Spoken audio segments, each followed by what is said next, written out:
Well,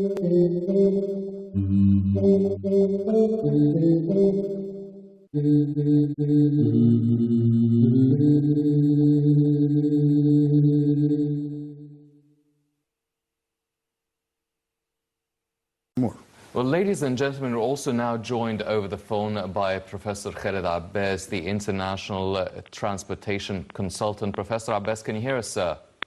Yes, hello, how are you doing? Very well, sir. Professor Abbas, now, today we witnessed the inauguration of the Bursaid 3rd of July tunnels, a lot of projects being implemented in the governorate of Bursaid and Northern Sinai. How significant are these inaugurations, all these projects, and how soon do you think it will be affecting the Egyptian economy and social development here? Okay, we have to look at the context of all of these projects. These projects has got three levels: international levels, regional levels, and local levels as well. So internationally, we are trying to create a hub to utilize, of course, the geographical location of Egypt, but geographical location is not sufficient to attract foreign capital and foreign investment and foreign entrepreneur. You need to have to do such projects of infrastructure projects, basically the transport projects, the roads, the tunnels across the Suez Canal, the ports, and also the logistics centers. In addition, we are also witnessing that there is lots of projects related to housing, so that you can have labor settlement in this area. So if any entrepreneur would like to invest in Egypt in the future, he will have an attractive environment. All the ingredients will be there. He can import, he can export, he can utilize the labor, he has the infrastructure to move, and also the capital if he wants to move with the investment laws and all that stuff. So that's internationally. You know, on the regional level, we have to understand that all of these projects are trying to link Sinai Peninsula to the mainland, and basically we do not have to use the word mainland anymore, because Sinai Peninsula now is becoming a mainland as well by having such projects and being able to connect in 20 minutes to go from one side to the other.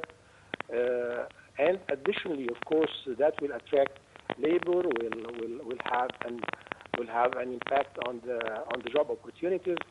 And additionally, when you have a connection like the new connection, the new corridor, the 30th of June corridor, what you are having here is a corridor that will link from the north to the south of Egypt, but also it will connect to the east-west link, Sahl al-Shamali, or the northern coastal road, which is also an international link. So you are actually also making all your obligations to the African continent, and you're not only serving your country, but you're serving also the international corridors as well. Additionally, the east location from Delta to the Suez Canal is now, when you have more longitudinal corridors coming north to south, as if you're actually in layman terms, you are slicing the cake into slices that can be easily developed. So that's what's happening now, is that the more you have of these corridors, the more you can have better settlement and better attractive opportunities for people to come from the places that are already developed, basically the Delta region and Cairo, the Governorate, in order to move and resettle in other new areas near this type of corridors. Yes.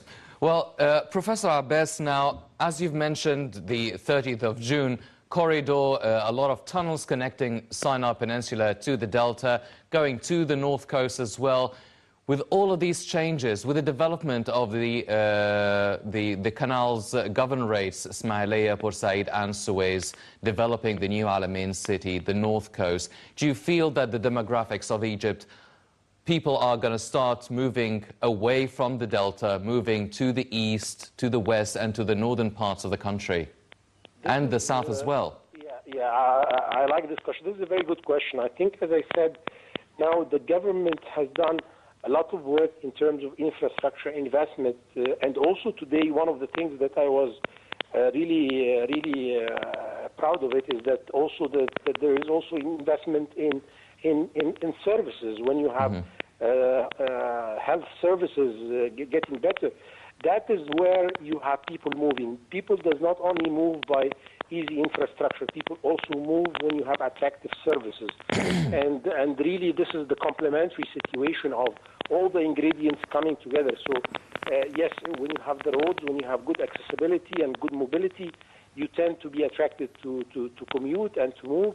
But in addition, you have to have an attractive environment to live in. That attractive environment includes proper housing, which I think that there is lots of projects related to proper housing, but also then proper services, proper schooling, proper health services, and all that stuff. So really, in order to answer your question, all the challenge that we may face in the future, and that's a challenge that we can overcome very easily, is how all of these ingredients should work together in order to attract the Egyptian population to move and resettle and to rehabilitate all of these new areas. Yes. Professor Khaled Abbas, the International Transportation Consultant, thank you very much for joining us. Dr. Fahim